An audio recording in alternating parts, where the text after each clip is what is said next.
Time for some unpopular opinions. We're going to read out some cycling hot takes, debate them, and decide if we agree or disagree. Alison says, unpopular opinion, cyclocross bikes are the perfect one bike to do it all. Good tyre clearance for 95% of conditions, responsive geometry, normal reach numbers, usually cheaper than road or gravel bikes with the same components, and usually lighter than most gravel bikes despite being capable on dirt. Swap out the wheels, and you can go from long training miles to racing to commuting, plus they're generally made to be shouldered, so they're easy to carry upstairs if you live in an apartment or flat, and you need to take it on public transport. My Cube Cross Race is my everything but mountain bike.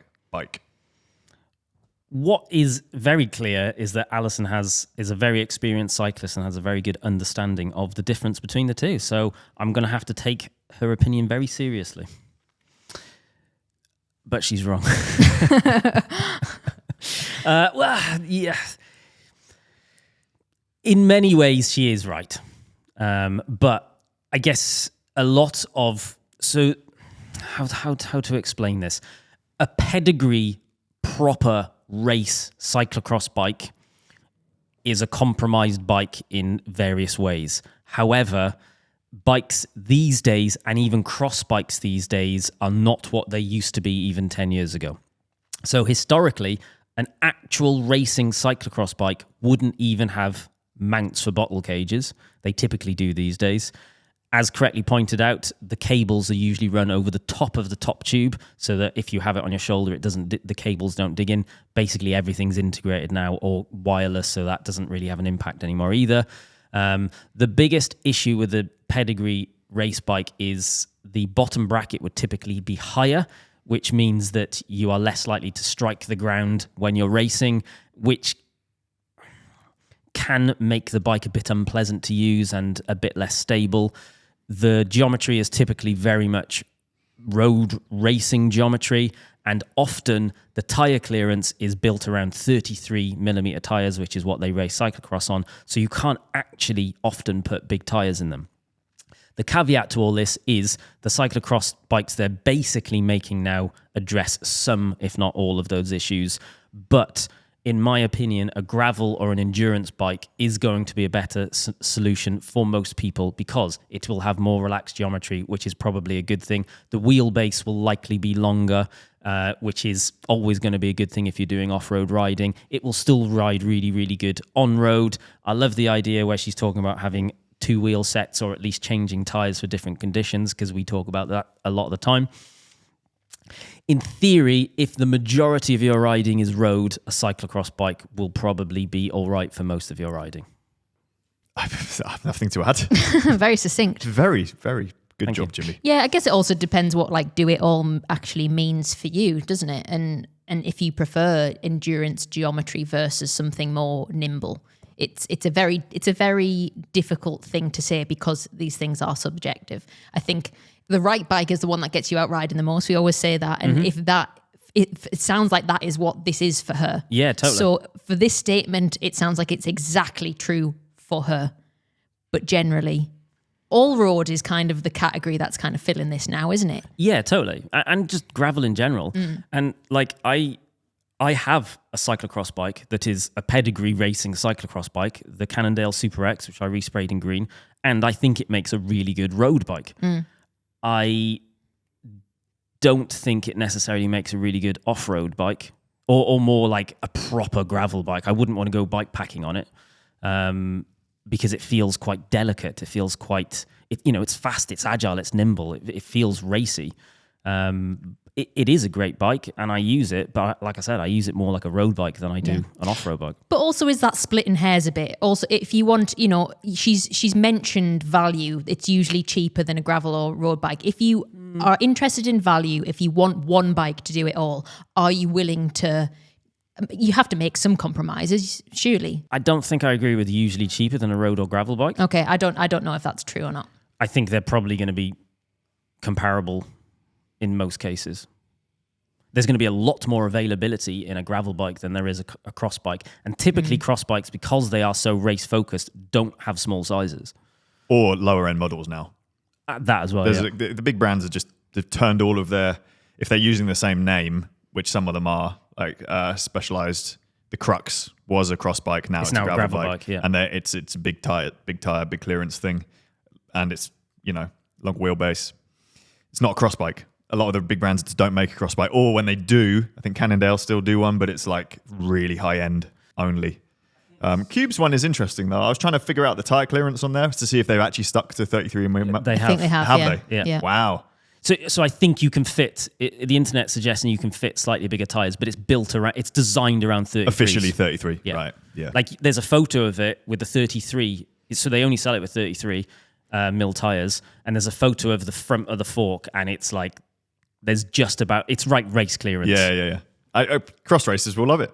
Yes. I feel sorry for them. People like Tony, he works for Scott, and he has 2 Scott Addict CX bikes, which are the dedicated cyclocross bike. Don't make them anymore. So he's got his 2 that, you switch them in the pits and everything and get muddy, switch it. He's never ever get rid of them ever. Because in a cyclocross race, he can get power down quicker out of the corners. Yeah. The clearance of the pedals is better, and it's a better bike for the race. Tony being like a multiple winner of cyclocross series in the Northeast and has raced in the nationals and all of it. So he is an actual cyclocross athlete. Yes, specialist. Very, very so good. he cares about that. Whereas if me and Francis decided to go and do a cyclocross season, we could just I wouldn't hesitate to do it on a gravel bike. No, not at all. But he's I actually borrowed one of his cross bikes, and it was really fun because it's so nimble. Yeah. And just like for the gravel riding, which we do, I'm doing inverted commas there.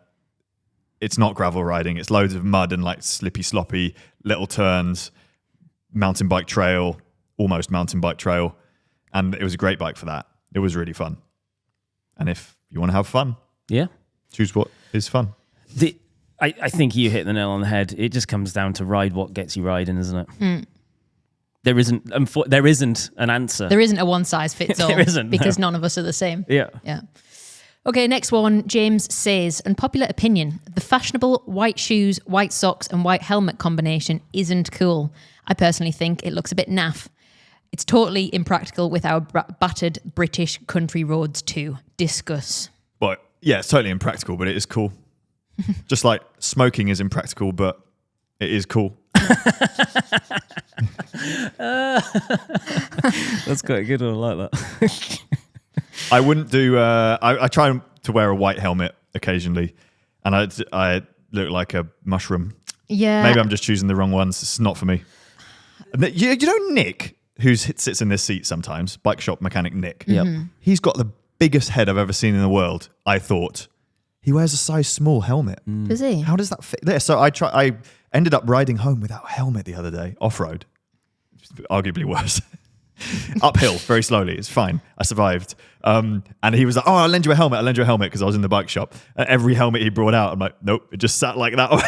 So I have to wear a medium. Yeah, I do. And I'm a small guy. So it looks like a massive mushroom. Whereas the black helmet looks great. White shoes and socks though. Box fresh. Every pair, every time. Yeah.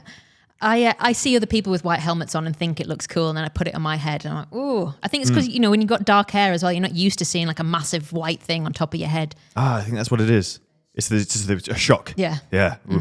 I recently decided there is only one helmet that I like, and it is incredibly expensive. It goes with my thing of I only like carbon. I only like, Well, you like a carbon helmet? No, not carbon helmet. The Casque Protone. I bought one a long time ago, and we were actually talking about this the other day. We need to replace those helmets, or just chuck them out because we've had them for about 8 years now. Way longer than you're meant to have a helmet. Yeah. Although anyway, that's a different story. I tried some other helmets, and nothing quite fits. It's like Goldilocks finding the correct bed. I think I just really like a Casque Protone, and they are expensive, but I would continue to buy one. I think it's got a perfect ponytail socket. It just fits through perfectly into socket. Yeah. It also fits sunglasses in it. Yeah. Surprising amount of helmets. For me, it's the perfect helmet, and I know that that's not a very relatable statement to me. It's not very man of the people of me, but sorry. Let's try a white one. No, it's a big helmet. It's a big helmet. I think the thing that we talk about or are trying to manage with helmets is we personally don't like it when we put a helmet on our own head and it looks like we have a mushroom on our head. Yeah. That's what we're trying to But navigate. I see other people and it looks really good. It's the same with the glasses. You see the big glasses, I look stupid in these big glasses. You see someone else and they look so cool. They always look great. Yeah. It's because products are all made for people that are 6 foot tall. Except for bikes. 6'5" tall. 52 centimeter bike is the perfect size of bike. It looks the best. So anything outside, anything bigger or smaller, doesn't look as good. That's how it is. So, first of all, James, I'm hoping that if you're thinking it looks a bit naff, you're talking about on yourself, because no one cares about what you think your opinion is on them. So screw you if you're criticizing people for what they're choosing to wear. Wear whatever the cuss you want. Yeah, but also it does look cool. Except on us. Except on us, yeah. But white snooze and socks, yeah. Well, I've actually started wearing white helmet, white glasses, white socks, white shoes on good on summer days. You wore it in the I did for ride out and it looked great. It looked really good. And that is actually the first time in my life I've ever done that. Cool. I've started smoking. Next up, Raf says, unpopular opinion, many cyclists don't actually care about safety as much as we think we do. In reality, we make concessions in favour of comfort and looks. For example, I think anybody planning to sprint should be wearing a full face helmet. People don't wear one because they either don't want to sacrifice comfort or don't want to look like a knob in front of their roadie friends. People want to do what the pros do, which is to ride at lethal speeds and then break their teeth in a crash. Well, how many times have you crashed and broken your teeth in a sprint? I would say most people have not, because cycling is a pretty safe activity. Yeah, but I guess he's saying if you do come off, then the potential for... I think actually what we're seeing here is if you ride like a dick, you're going to increase the chances that you crash. Don't ride like a dick, and then you'll be fine with a normal helmet. So you're saying sprinting is riding like a... Well, in what scenario does a normal recreational cyclist need to do some like stupid, massive max power sprint? Even then, it's not going to... I don't think there's that many cases where people end up crashing because of it. Most people crash, they slip on a corner, and they hit the deck. Can I give you the opposite argument?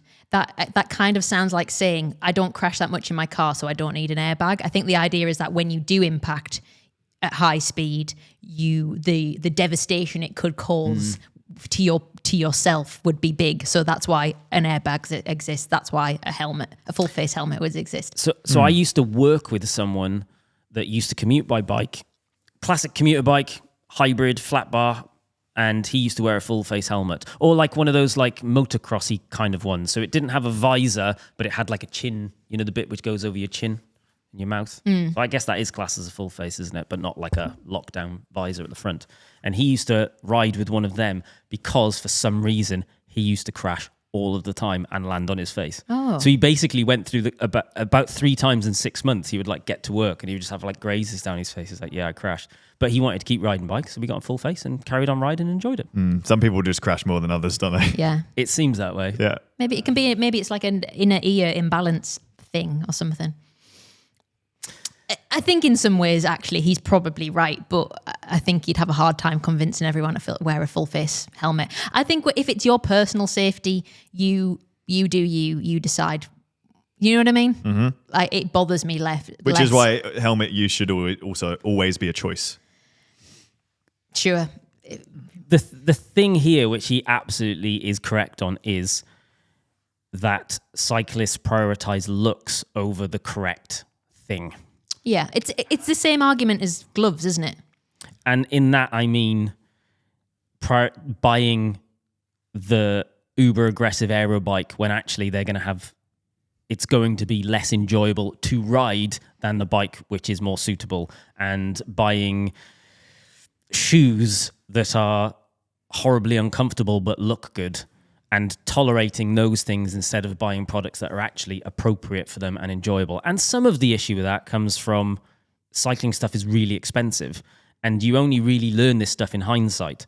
So it's not like you can go and buy 10 pairs of cycling shoes, use them, because you actually need to ride a pair of cycling shoes to know if it's any good. You can't just put it on your foot and then go, actually, that's the one I like. So all of the others can just be a loss. No one can afford to do that. And the same thing with helmets, and those kind of products, and just bikes in general. I can't buy 15 £5,000 bikes and then pick the one I want to keep riding and just discard the others. So I think people are led by, well, at least I want to look good, but they end up in a compromised product. Yeah, I think as hard as it is to admit, I think Raf is probably right on some level. But definitely. But I'm not going to go out and buy a full face helmet. Yeah. I just don't think it's as dangerous as people think. Same, it's like you're going to go out and wear gloves when you walk down the street because you might slip over when it's icy. Well, then you'd have cold hands, so you would be wearing gloves. Probably would be wearing Bad example. gloves. Yeah. Yeah. But it's just you might put spikes on your shoes, for example. You change to winter tires in the winter. I think there's a thing about mitigating risk, and I think just because there's a difference between, is this going to happen every time I ride? No, but when I do fall, how likely am I to seriously injure myself? Is a different question, I guess. When you fall? Yeah. I don't know. I just ride bikes a lot, and it's very rare. Like, I haven't had a serious crash since racing. Yeah. I mean, I would say the same about driving a car as well, though. I haven't crashed a car. Does that mean I wouldn't want an airbag in my car? Very unlikely. I would still like an airbag in my car. I do have a bit of a phobia of airbags, though. Do you? Yeah, because I just kind of assume it's going to break my nose if I ever needed it. Oh, there's one in the back of Benny's car. Is there? It says, like, next to your head, it just says airbag. Nose breaker. Yeah. Yeah, but that might be a better alternative to what the alternative would be if there wasn't one there. Preferably we never know. Yeah, all touch wood. Going much faster in a car. Jimmy, this is your time, your redemption time. Okay. Do you want to hear an unpopular opinion? Well, we want to hear it. Send yours to the Wild Ones podcast at cademedia.co.uk. You might feature on a future episode. Kind of correct, but you've done it now. You just... He's trolling. Jimmy's face is the troll face. Troll face, yeah. Do you have an unpopular opinion? We want to hear it. Send yours to Wild Ones podcast at cademedia.co.uk and you might feature on a future episode. Fine. First time